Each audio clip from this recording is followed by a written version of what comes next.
नमस्कार मित्रों, स्वागत है आप सभी का एक बार फिर से Kumar Gaurav current affair class notes में। और आज आप सभी के लिए मैं लेकर आया हूं 3 मार्च 2022 से संबंधित कुछ करंट अफेयर के इम्पोर्टेंट क्लास नोट्स।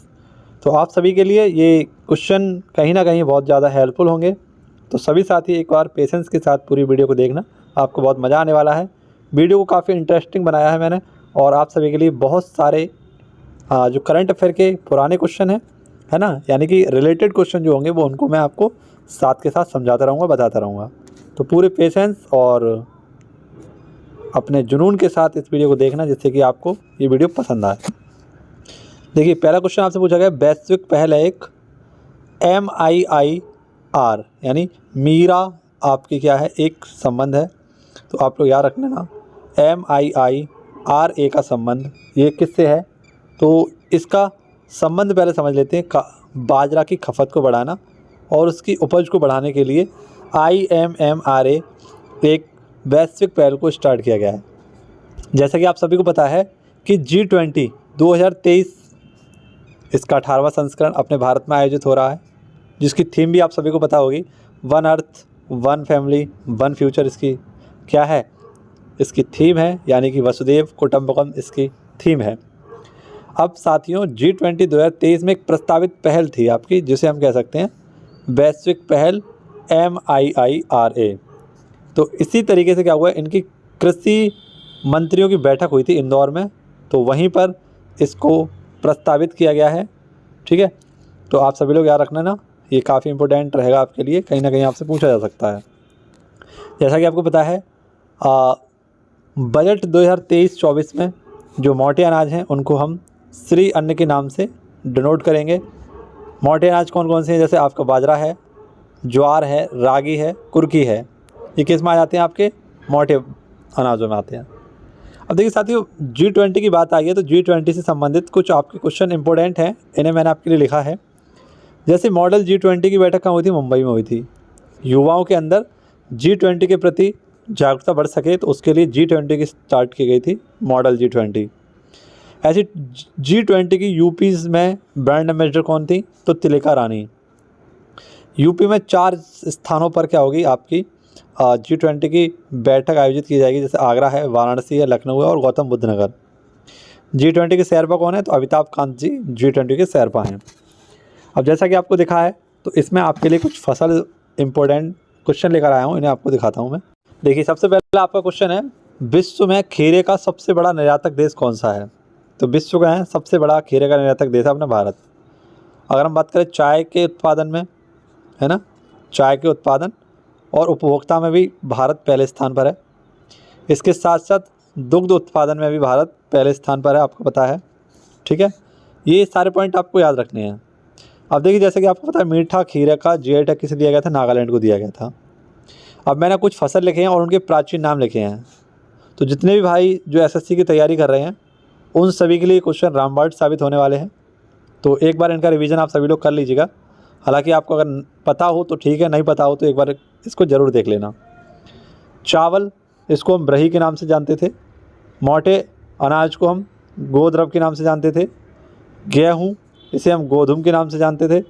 जौ, इसे यव के नाम से जाना जाता था। सरसों, इसे सरसप के नाम से जाना जाता था।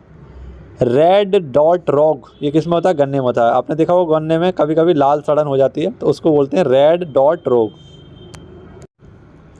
बंची टॉप रोग, ये किस में होता है, केले में होता है। रस्ट रोग, ये गेहूं में होता है। और भारत का अन्न भंडार किसे कहते हैं, पंजाब को कहते हैं।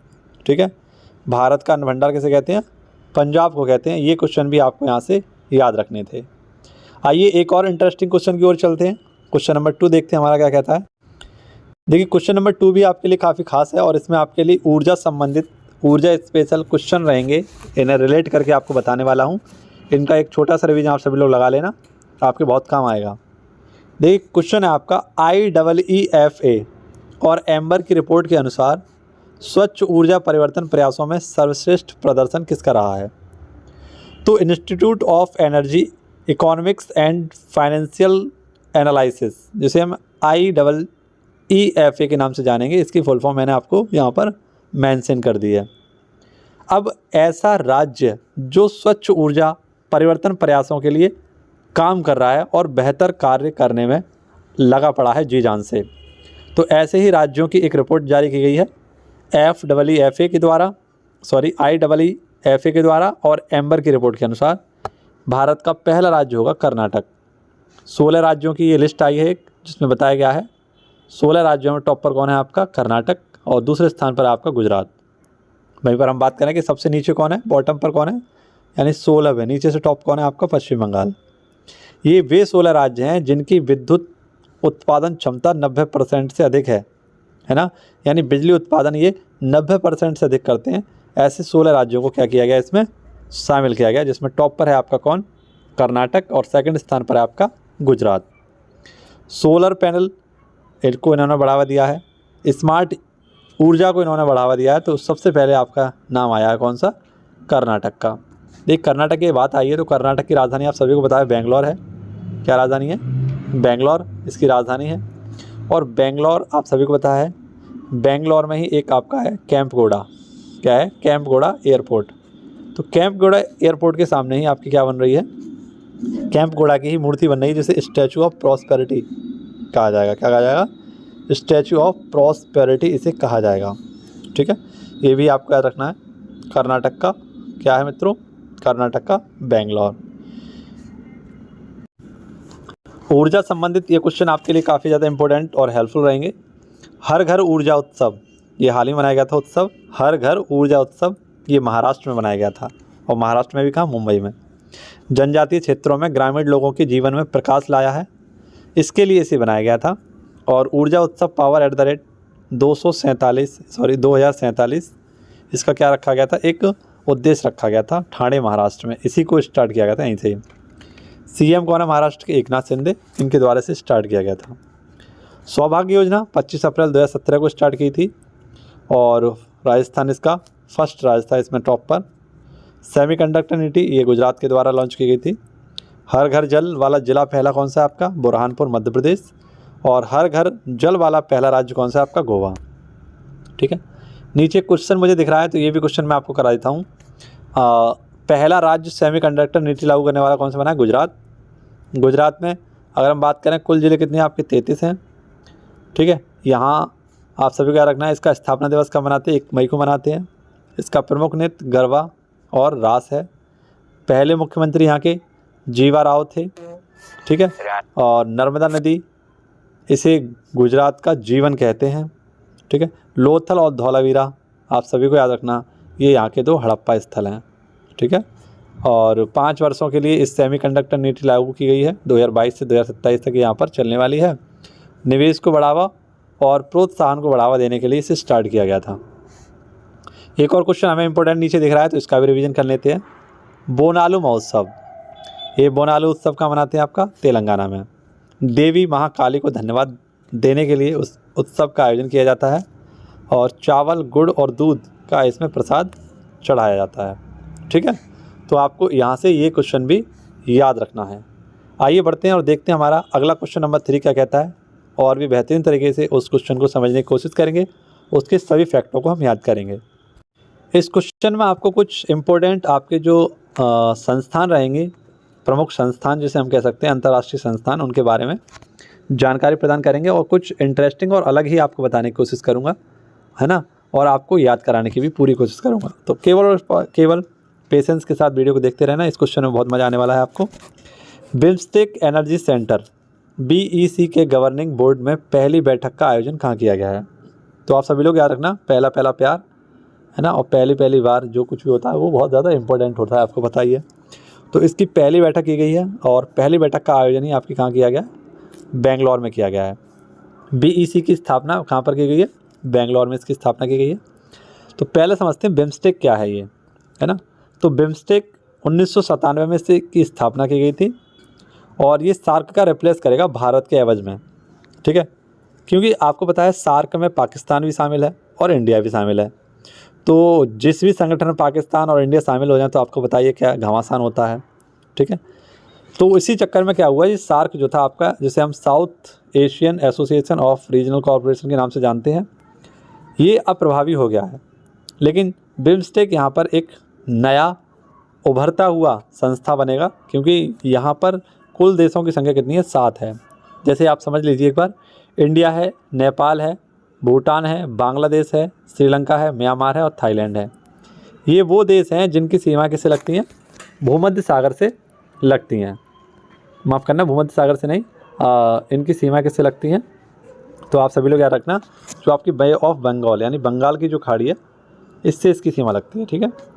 और इसका हेडक्वार्टर भी कहाँ पर है? तो ढाका, बांग्लादेश में इसका हेडक्वार्टर है। अब देखिए, कार्यकारी निदेशक की बात करें तो इसके कार्यकारी निदेशक बनाए गए हैं पहले घनश्याम प्रसाद, ठीक है। आसियान की बात करें तो इसका हेडक्वार्टर कहाँ है? जकार्ता में है। सार्क का हेडक्वार्टर कहाँ है? काठमांडू में है। SCO की बैठक आप सभी को पता है समरकंद में हुई थी, लेकिन इसका हेडक्वार्टर कहाँ पर है? बीजिंग में है।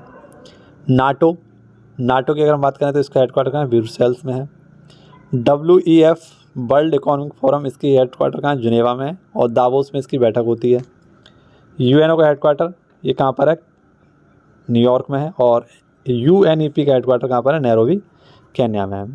अभी तो आपको और मैं कुछ स्पेशल दिखाने वाला हूँ, ये तो थोड़ी सी जगह यहाँ पर खाली बच रही थी, तो बस आपको रिवीजन के लिए बता दिया, लेकिन मैं इससे भी बढ़िया नोट्स आपके लिए लेकर आया हूँ। देखिए, एक क्वेश्चन ये भी था आपका, हिंद प्रशांत आर्थिक ढांचा IPEF एक पहल शुरू की गई थी किसके द्वारा? अमेरिका के द्वारा। ये क्वेश्चन काफ़ी बार पूछा गया था उस समय, ठीक है। ये आपके लगभग जनवरी फरवरी की बात है, जनवरी 2022 की। उसके बाद जो भी एग्ज़ाम हुए हैं उसमें ये काफ़ी बार पूछा गया था कि हिंद प्रसाद आर्थिक ढांचा पहल किसके द्वारा शुरू की गई थी? तो अमेरिका के द्वारा, ठीक है। तो इसमें कुल कितने देश शामिल थे? तो 13 देश शामिल थे, ठीक है। क्वाड सम्मेलन आपको पता है टोक्यो जापान में हुआ था। तो आइए, आप सभी के लिए कुछ खास है, देखिए। CPEC जिसे हम CPEC कहते हैं, China Pakistan economic corridor, Pakistan और चाइना से संबंधित है। IMF में कुल देश कितने? 190 हैं और 190वां देश है इसका एंडोरा और इसका हेडक्वार्टर कहाँ पर है? वॉशिंगटन DC में। WHO इसमें कुल 164 देश हैं और 164वां देश है इसका अफगानिस्तान और हेडक्वार्टर आपको बताइए जिनेवा में है। UNO में 193 देश हैं, 193वां देश इसका सूडान है और हेडक्वार्टर इसका कहाँ है? न्यूयॉर्क में है। आसियान में कुल कितने देश हैं? 10, लेकिन इसका 11वां देश बनने वाला है, आप सभी लोग याद रखना, तिमोर लेस्ते, ठीक है। लेकिन इसका हेडक्वार्टर कहाँ पर? आप सभी लोग याद रखना, इसका हेडक्वार्टर है आपका जकार्ता, इंडोनेशिया में। सार्क इसमें 8 देश हैं, ठीक है। और नवीनतम देश इसका कौन है? अफगानिस्तान। काठमांडू नेपाल में इसका हेडक्वार्टर है। नाटो में 30 देश हैं और इसका हेडक्वार्टर ब्रुसेल्स में है। EU इसमें 27 देश हैं और इसका हेडक्वार्टर भी ब्रुसेल्स में है। FATF ये इसका हेडक्वार्टर कहाँ पर है? पेरिस में है, ठीक है। तो ये आपके लिए कुछ इम्पोर्टेंट आपके क्या थे? ये कुछ संगठन थे जिनके बारे में मैंने आपको छोटी सी जानकारी दी और ये छोटी सी जानकारी आपको बहुत आगे लेकर जाएगी अगर आप इनको याद कर लेंगे तो, ठीक है। वीडियो पसंद आ रही हो तो आप इसको एक बार लाइक कर लेना और दोस्तों के साथ शेयर जरूर कर लेना। आइए बढ़ते हैं और देखते हैं अगला क्वेश्चन हमारा क्या कह रहा है। देखिए, ये क्वेश्चन भी काफ़ी ज़्यादा बन रहा है आपका। संघाई सहयोग संगठन की पहली पर्यटन संस्कृति राजधानी कौन सी बनी है? सांस्कृतिक राजधानी बनी वाराणसी 2022-23 के लिए। आपसे पूछूं कि पहला संस्कृत कॉलेज कहाँ पर स्थापित किया गया था? तो वाराणसी में किया गया था जोनाथन डंकन के द्वारा। जबकि सेंट्रल हिंदू विश्वविद्यालय कॉलेज कहाँ पर? एनी बेसेंट के द्वारा वाराणसी में स्थापित किया गया था। SCO की बात कर लेते हैं। SCO यानी कि संघाई कोऑपरेशन ऑर्गेनाइजेशन, इसकी स्थापना 1996 में हुई थी, लेकिन तब इसका नाम क्या था? संघाई 5। 2001 में इसका नाम हो गया SCO और इसका हेडक्वार्टर कहाँ? बीजिंग में। इसकी बैठक कहाँ हुई है? समरकंद उज्बेकिस्तान में हुई है 2022 में, ठीक है। तो ये आपको यहाँ से याद रखना था। देखिए साथियों, ये क्वेश्चन आपके लिए कहीं ना कहीं बहुत इंपॉर्टेंट होगा। इसमें कुछ आपके लिए ज़बरदस्त और इम्पोर्टेंट क्वेश्चन मैं आपको बताऊंगा। GSMA group special mobile association government leadership award 2023 किसे दिया गया है? तो group special mobile association government leadership award दिया गया है इंडिया को, ठीक है। आप सब लोग याद रखना, इंडिया को ही क्यों दिया गया है? तो वह देश जो दूर संचार क्षेत्र में नीति के लिए काम कर रहा है और विनिमय के लिए काम कर रहा है, तो ऐसे देश में टॉप पर कौन रहा है? आपका इंडिया रहा है। तो इंडिया को ही गवर्नमेंट लीडरशिप अवार्ड से सम्मानित किया गया है। आप सभी लोग याद रख लेना, जैसे कि मैंने आपको एक बार बताया था कि वर्ल्ड मोबाइल कांग्रेस, इसकी बैठक कहाँ हुई थी? स्पेन में हुई थी। इसी प्रकार से 2023 की बैठक भी आप लोग याद रख लेना, बार्सिलोना स्पेन में ही हुई है। वर्ल्ड मोबाइल कांग्रेस 2023 की बैठक बार्सिलोना में हुई थी, ठीक है। और यहीं पर इंडिया को ये पुरस्कार प्रदान किया गया था, क्योंकि आप सभी को पता है इंडिया स्मार्टफोन में है ना, सेकंड बड़ा बाज़ार है। कैसा? स्मार्टफोन बेचने के मामले में इंडिया दूसरे स्थान पर है, यानी सबसे बड़ा बाज़ार सेकंड नंबर पर किसका आता है? इंडिया का ही आता है। अश्विनी वैष्णव की बात करें तो ये माइटी मंत्री, आपके रेल मंत्री हैं और ये इसमें शामिल थे। अब देखिए, कुछ समय पहले मैंने आपको पढ़ाया था मार्कोनी पुरस्कार। तो मार्कोनी पुरस्कार किसे दिया गया है? हरिलाल बालकृष्ण को दिया गया है, यानी हरि बाल कृष्णन को दिया गया है। इसी प्रकार से मैं पूछूं, राजा राम मोहन राय पुरस्कार किसे दिया गया था? तो A.B.K. प्रसाद को राजा राम मोहन पुरस्कार दिया गया था। राधे। इसी प्रकार से मैं आपसे पूछूं कि हाल ही में life time achievement honour award किसे दिया गया है?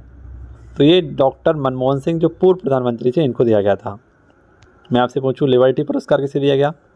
तो लिबर्टी पुरस्कार आप लोग याद रखना, जेलेंस्की को दिया गया था। ठीक है। मैं पूछूं शांति, यूनेस्को शांति पुरस्कार किसे दिया गया? यूनेस्को शांति पुरस्कार किसे दिया गया? तो ये आप लोग याद रख लेना, ये किसे दिया गया? एंजेला मर्केल को दिया गया। किसे दिया गया? एंजेला मर्केल को दिया गया था। अगर मैं आपसे पूछूं कि हाल ही में एक पुरस्कार था आपका बुक ऑफ द ईयर, कौन सा? बुक ऑफ द ईयर का पुरस्कार किसे दिया गया था? तो डॉक्टर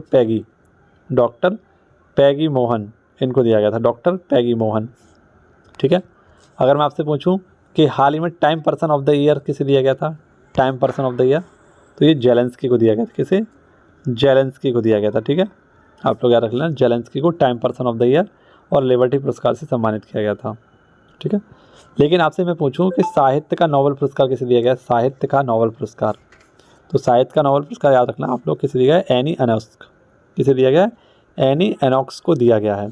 वहीं पर शांति का नोबेल पुरस्कार किसे किसे दिया गया है? तो दो संस्थाएं और एक महिला को यह पुरस्कार दिया गया है। लिबर्टी संस्था एक आपकी और एक मेमोरियल संस्था, इसको दिया गया था। ठीक है। और एलिसा व्लादिवोस्तोक को यहाँ पर ये पुरस्कार दिया गया था, शांति का नोबेल पुरस्कार। ठीक है। तो यहाँ से आप लोग ये भी याद रख लेना।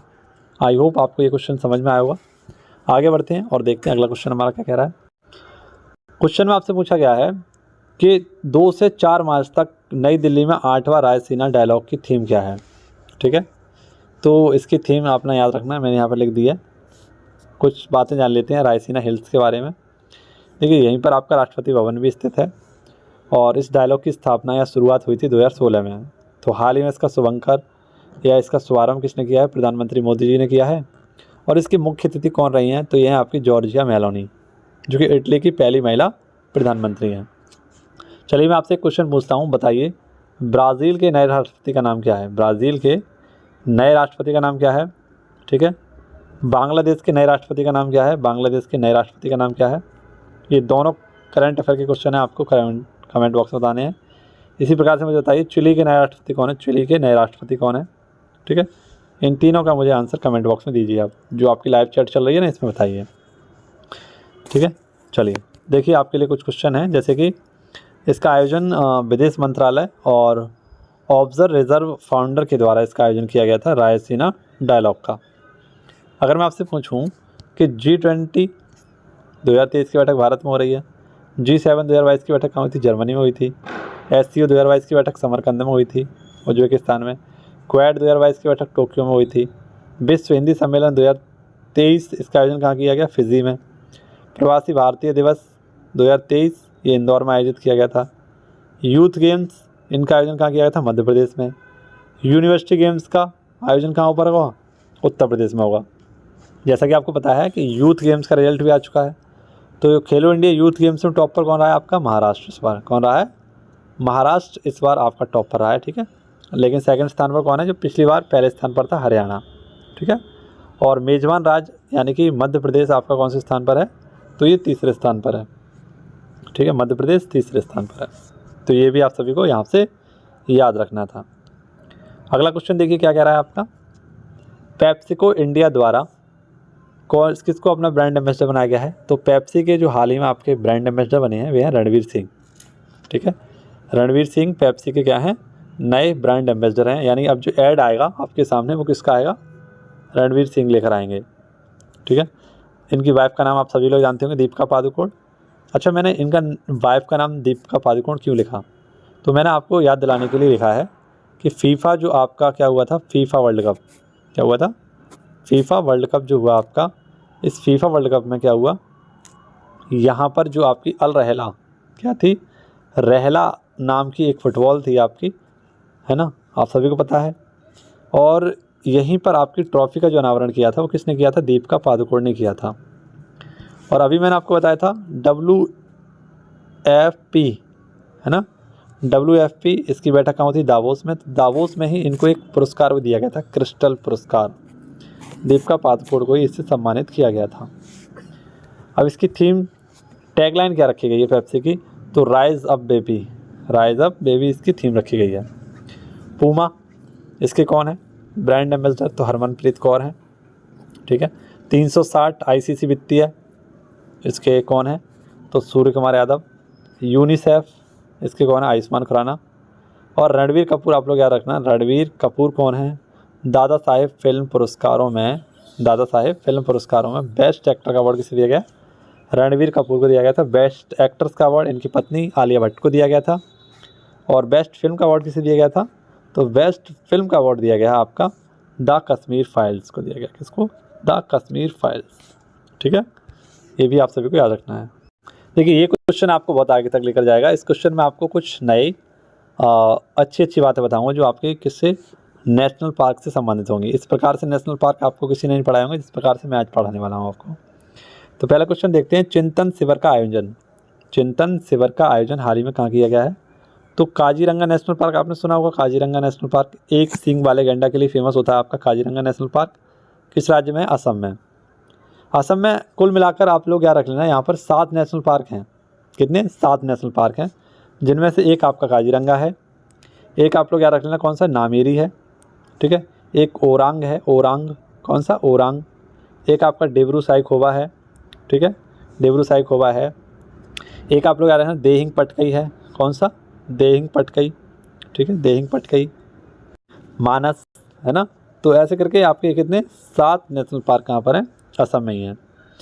और असम के काजीरंगा जो नेशनल पार्क है, ये अब 2 बातों से आपको याद रखना है। एक तो चिंतन शिविर का आयोजन कहाँ किया गया, यहाँ पर किया गया।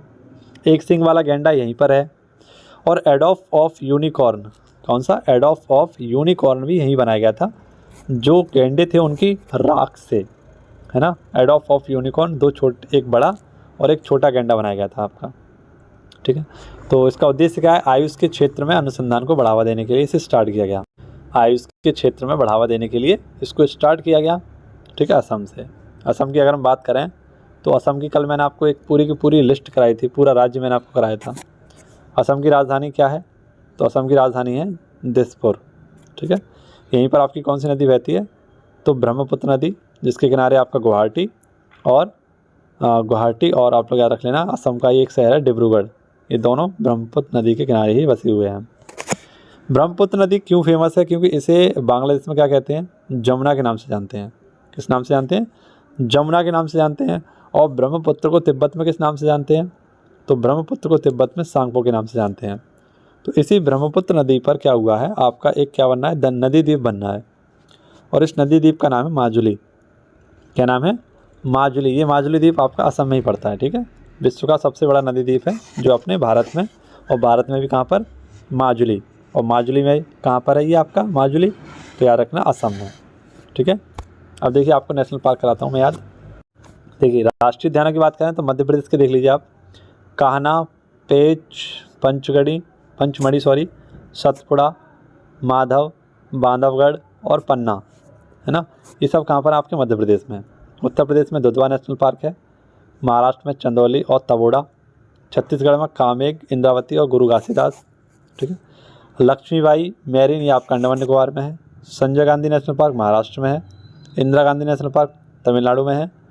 और गांधी नेशनल पार्क केवल और केवल ये कहाँ पर है, मध्य प्रदेश में।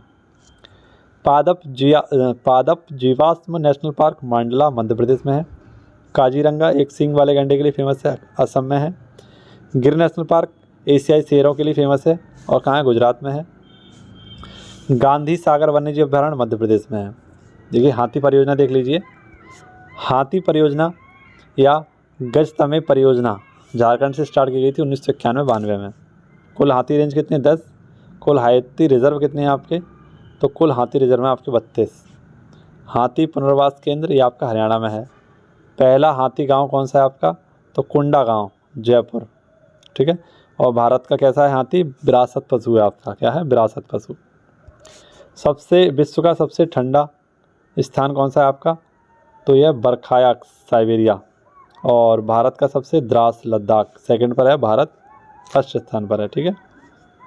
विश्व का सबसे गर्म क्षेत्र? तो दैट वैली, यूएसए में। और भारत का बीकानेर, प्रिया वैली। अगला क्वेश्चन देखिए, राष्ट्रीय युवा सांसद महोत्सव के कौन से संस्करण का आयोजन किया गया? यहाँ संस्करण कर लीजिए। कौन से संस्करण का आयोजन किया गया था? चौथे संस्करण का, नई दिल्ली में सेंट्रल हॉल में इसका आयोजन किया गया था। युवाओं की आवाज़ को सुनने के लिए इसे स्टार्ट किया गया है। और इसकी शुरुआत कब हुई थी? 2019 में हुई थी। इसकी थीम रखी है ideas for better tomorrow. Ideas for better tomorrow इसकी थीम रखी गई है। ठीक है साथियों, तो ये आज की हमारी वीडियो थी जो मैंने आपके सामने रखी। आई होप आपको पूरी वीडियो पसंद आई होगी। अगर वीडियो ज़रा सी पसंद आई हो तो वीडियो को लाइक शेयर ज़रूर करना। ठीक है। और अपने सभी उन साथियों के पास भेजना जो कम समय में अच्छा बेहतर रिवीजन करना चाहते हैं। ठीक है। तो जो भी आपके दोस्त हों, चाहते हों वो आपका सपना पूरा करें, है ना, तो उनके पास इस वीडियो को ज़रूर पहुँचा देना। क्योंकि मैं, आप सभी को पता है, जब से कुमार गौरव सर ने आप सभी के लिए वीडियो स्टार्ट की थी उसके 6-7 महीने बाद ही मैंने भी स्टार्ट कर दिया था। तो उतना प्यार मुझे मिल नहीं रहा है जितना प्यार मिलना चाहिए आप सभी के सहयोग से। ठीक है। तो आप सभी लोग वीडियो को लाइक कर दिया करें, चैनल को सब्सक्राइब कर लिया करें और वीडियो को शेयर जरूर कर लिया करें। ठीक है। देखिए आज का आपका क्वेश्चन है फूल पत्ती वाला, जिसको आंसर आपको कमेंट बॉक्स में देना होगा। 15 जनवरी 2022 को खादी के कपड़े से बना दुनिया का सबसे बड़ा राष्ट्रीय ध्वज कहाँ पर प्रदर्शित किया गया था? तो ये 4 ऑप्शन आपके सामने मैंने लिख दिए हैं। इन 4 ऑप्शन में से आपको इसका सही आंसर चूज़ करना है और कमेंट बॉक्स में इसके बारे में अगर आपको कुछ जानकारी पता हो तो ज़रूर बताइएगा। ठीक है। राष्ट्रीय ध्वज की बात है तो इसके लिए आप लोग कमेंट कर सकते हैं, लाइक भी कर सकते हैं। ठीक है। तो चलिए मिलते हैं आपसे अगली वीडियो में और भी जोश जुनून के साथ, बड़े अच्छे क्वेश्चनों के साथ और बेहतर रिवीजन के साथ। धन्यवाद। जय हिंद, जय भारत। मस्त रहिए, व्यस्त रहिए और खुश रहिए। जय हिंद, जय भारत।